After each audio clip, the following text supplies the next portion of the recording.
we can help people take on what matters most in life. Because it's not about weight loss. It's not about your health. It's about the moments you can share with your family and your friends. And a lot of stresses in life going on right now. And we have to really look at ways to build our immune system. There's different modalities that allow us to do that. But the foundation of what we need to do really is the basis is to being coachable and teachable and be present for ourselves in the moment of truth of who we are. And I just got off a call and he was talking about attachment, detachment. It was a little bit different out there presentation, but really being true to yourself and like, okay, how can I be present for who I am right now and be as I can take on my health? Because it's really important. And I know sometimes in this group, we have a situation, health issues, and we all have issues we have to deal with, but looking at what we need to do step by step to take on our life, to be our true self in terms of our health. Because the health doesn't matter. It's about the time we can spend with our family and our friends, be present to enjoy what we're doing in life. And that's a little different than most. That's why I always laugh. I tell people when I come on, I've changed my game from being a personal trainer to a lifestyle coach, because I'm sure there more people show up today because they thought we were going for a 10-mile run or doing lifting weights. But it's the mindset up here that allows you to be present. So what do I have to do every day to be present for myself? Do we meditate? Do we pray? Do we exercise? Do we stretch? Do we eat healthy every day? And do we eat the right types of foods for ourselves? And do we take supplements? And how do those supplements work to help support each other?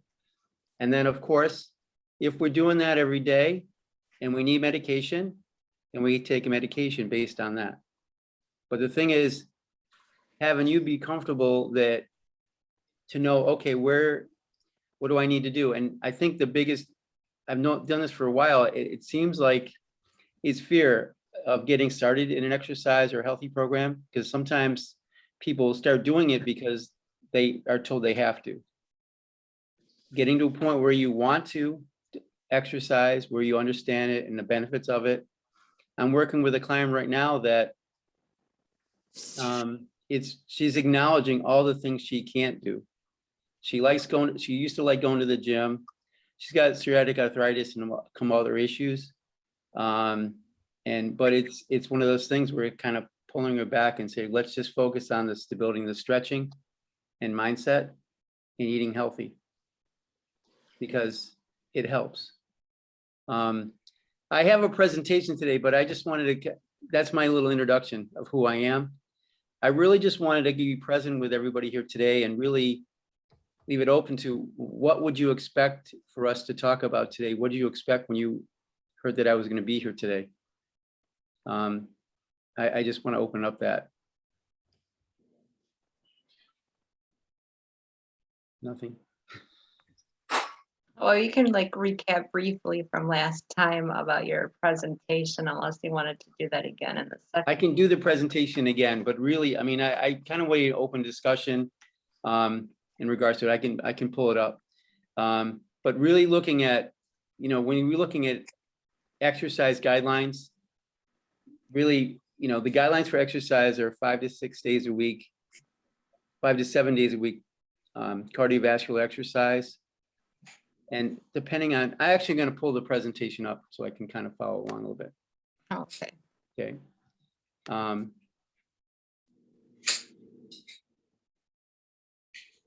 But in regards to this, really, I mean, when I started exercising because I had to.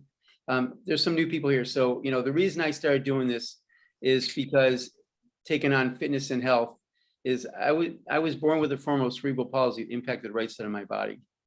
I remember distinctly when I was 9 years old, going to summer camp for the first time, that my mom kept saying, don't forget to wear your brace.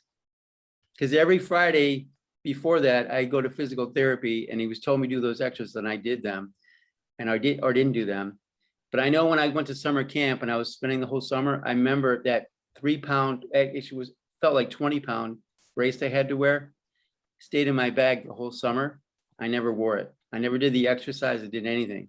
And when I came back from summer camp, I couldn't walk really well. I was in pain. And my right side, it only impacted the right side of my body. And I was given exercise for that. And the physical therapist said, you have the opportunity to walk like a normal person if you do those exercises like I told you to.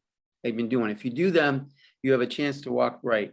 If you don't, he pulled a wheelchair and put it in front of me. He said, that's where you're going to be sitting. And so I did those exercises.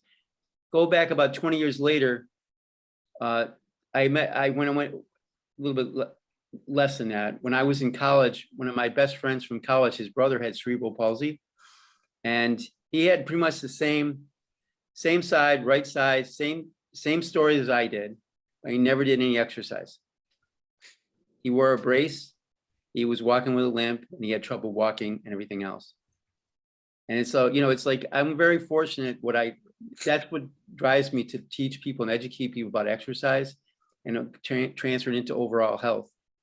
We all have our story, but the bottom line is like, where can you be present for yourself today? And like, okay, what is it? Everybody's got a different way of being, but also how does managing exercise the right way for you? How does that happen? How's that happen for you? And how does nutrition and eating healthy be right for you? There are a lot of terms out there. They're going around like gluten-free, different types of diets out there. I have a program that is very successful. We actually work with low glycemic impact eating, which really is the most impactful, most sustainable type of program out there to eat the right types of foods. And simply, we're trying to look at how we can eat healthy, having more vegetables, lean protein, and healthy fats at every meal, cutting out processed foods, cutting out sugar, and just be mindful that you should be trying to get between 6 and 12 servings of vegetables per day and only 3 servings of fruit per day. Now, the reason being there's fruit, there's fructose and sugar. We want to cut that down. And if you look at carbohydrates, because the big thing about carbohydrates is that carbohydrates, well, I asked that question and people say, well, I'm cutting out carbs. Well, if you're cutting out carbs, where's your fiber? Because fiber is a carbohydrate. So the idea that you want to start eating healthy is to try to look at a balance. If you say 50% carbohydrates, 30% protein, and 20% fat, 70 to 75% of the carbohydrates will be fiber, vegetables, and 3 servings of fruit. And so, and then I'm not going to label different diets out there, but if you keep it simple, even forget about low glycemic, eating more vegetables, lean protein, and healthy fats at every meal. And if you're a vegan or vegetarian, and there might be situations where you need to, the bottom line is you really need to get the proper protein in your diet. It's okay. We have to be more mindful of how we get that. And then, fibromyalgia, chronic fatigue.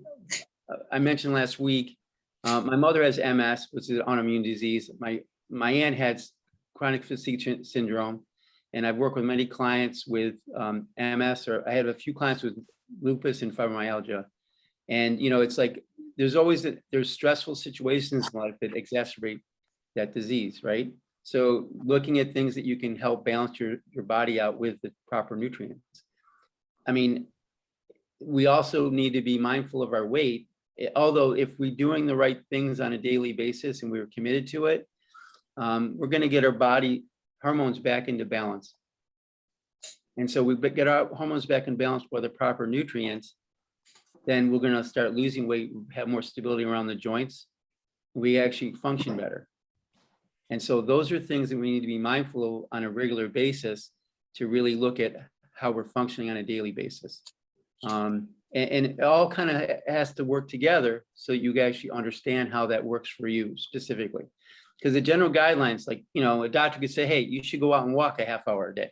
But if you haven't walked this ditch in 5 years, a half hour is a long time. And, the big thing is, like, what's wrong with, like, I did a video the other day, keeping it simple, fresh start, like walking 5 minutes. I mean, I know it takes a half hour, 45 minutes to do a 10-minute routine because you're thinking about it, but planning it out, even if you commit the time to going for a walk for 10 minutes every day, you're committing yourself, and look at, that's the time for you. And thinking, okay, well, if you can't walk 5 minutes, walk 3, or sitting in your chair if you feel you can't walk, and moving your arms and walking like this to a television show for a minute, and do that during a television show. That's really good. Acknowledge that as a great thing for you, because once you start moving and you start getting hydration in your body, the water, your body is over 70% water. So if you get water in your body and you're sustaining that with healthy vegetables, you're going to start feeling better. Your body's going to be less stressed, be able to take on your day more. And then the outcome of all this, that you'll be able to sleep better because your body's working better.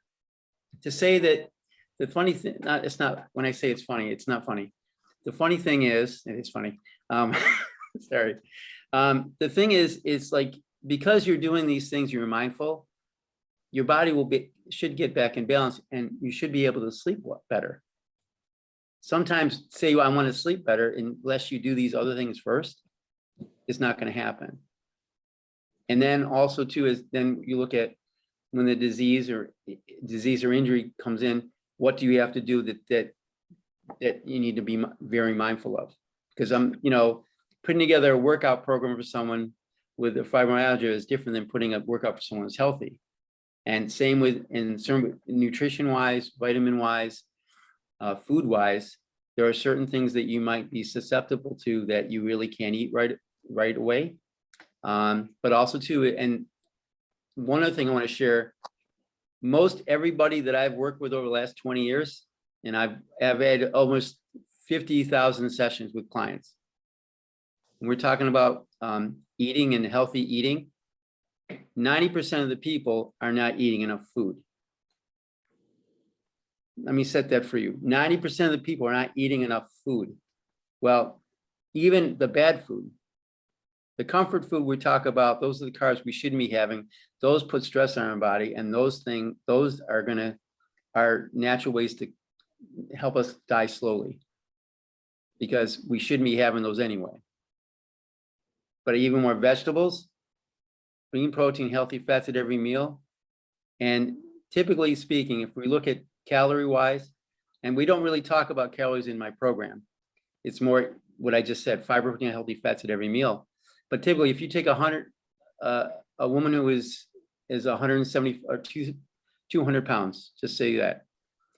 Ideally, you're going to take to determine how many calories you'd be taking in, it probably is your body weight times 10 or 11. So say 10. So she'd probably need to be taking about 2,000 calories per day in food, in the proper ratios. Now that 2,000 calories a day, more likely, you look at that, more likely you're not eating that much, or at that same time, that 2,000 calories you should be taking in, but if you want to lose weight, then you probably want to take about 25% of those calories. So it'd be like, what's 1,500 calories a day on a regular basis? That's about that's from my brain. But the thing is, being mindful of what you're eating, 3 or 4 meals a day, so you're grazing throughout the day. Now, there's different programs like intermittent fasting, all these other things, and they may be good for a certain point, but you also have to be mindful the reason you're doing it, like keto or intermittent fasting, these other things. They may be good. I'm not going to question anything except specific reasons you're going to do it for a period of time. But the thing is, why you're doing it and for how long you're doing it for, so that you can get your body back into balance. And the truth is, if you're not taking enough food, your body goes in starvation mode. And it's telling yourself, hey, Evan, listen, I know you're working really, really hard. And I know that you're stressed out because of work, your family, and all the things you care about, but you're not eating enough food. And so we're going to hold this body fat for you when you need it. We're going to give it to you the most. We're going to give it to you when you need it the most. So eating the right types of foods, eating the if we don't talk about calories, just eating enough food at a regular basis. Like, for example, the client I was just talking about, she's been very fearful because she doesn't eat, she can't have trouble eating right. I said, I'm not really concerned about eating 12 servings of vegetables a day. How many servings of vegetables can you have? Just have vegetable at every meal. If it's a little bit, turns out she's already eating 6 servings of vegetables a day right now.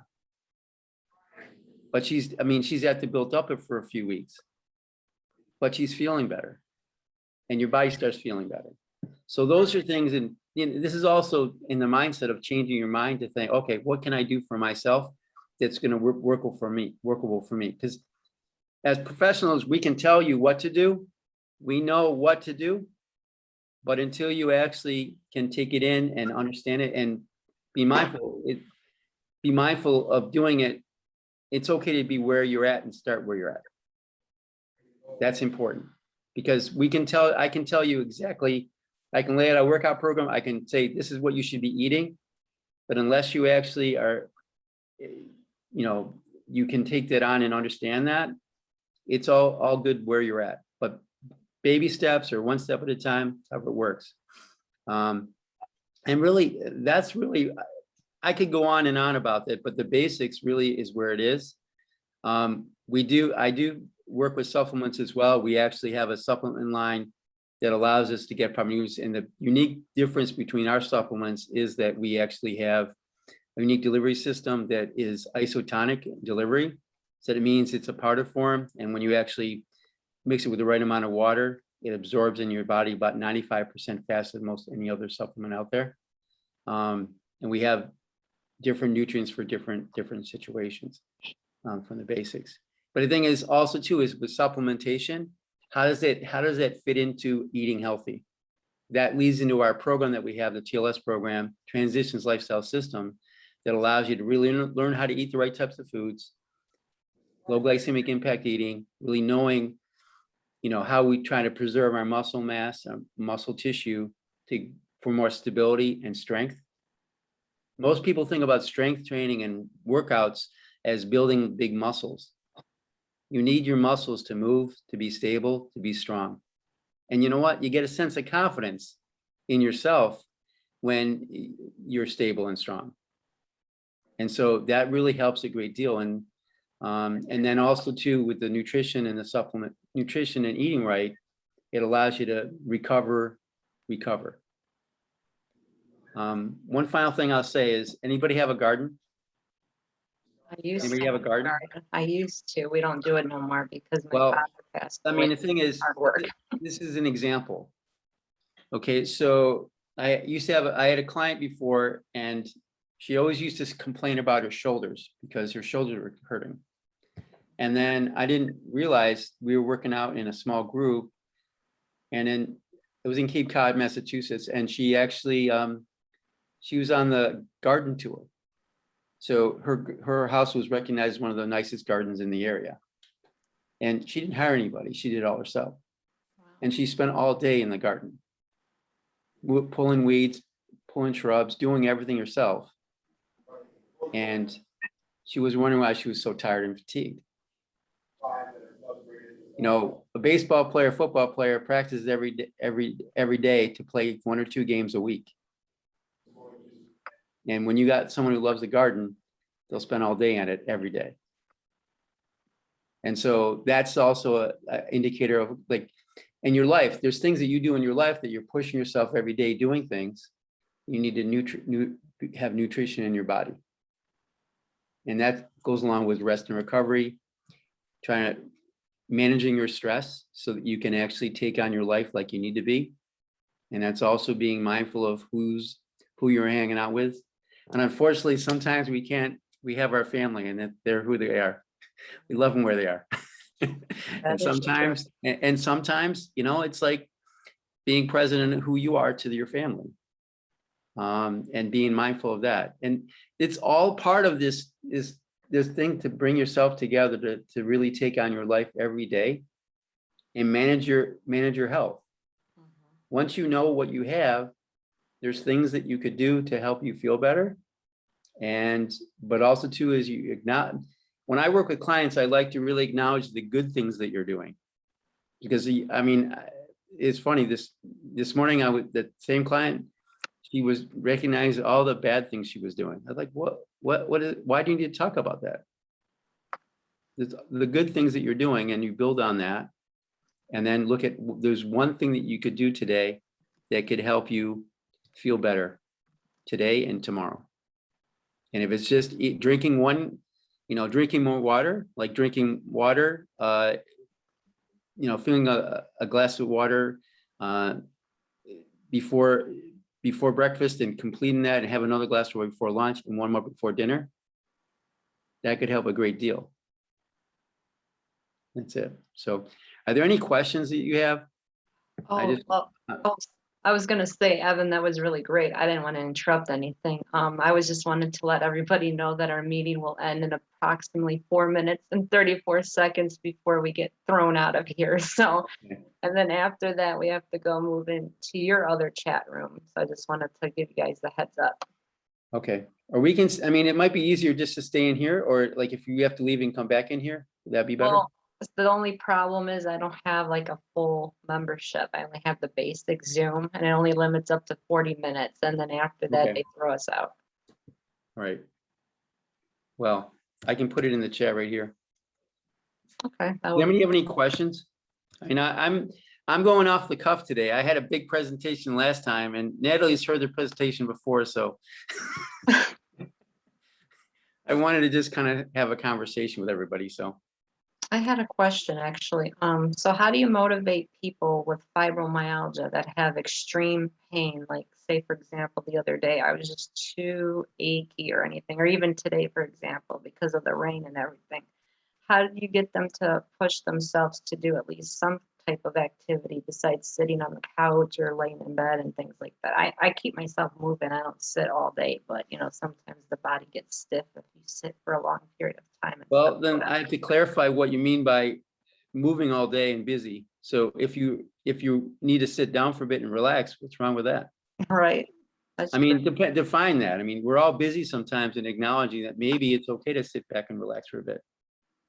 So defining what busy means to you, and what are you actually doing? For myself. Okay, go ahead. And then possibly just looking at some simple stretches you can do to make you feel better. Right. And it could be sitting in a chair and stretching your shoulders out like this, or just moving your shoulders back like this and sitting up tall and moving your shoulders like that. It's something could be very simple. Okay. But so I just put the login for the meeting in the chat there so you can see that.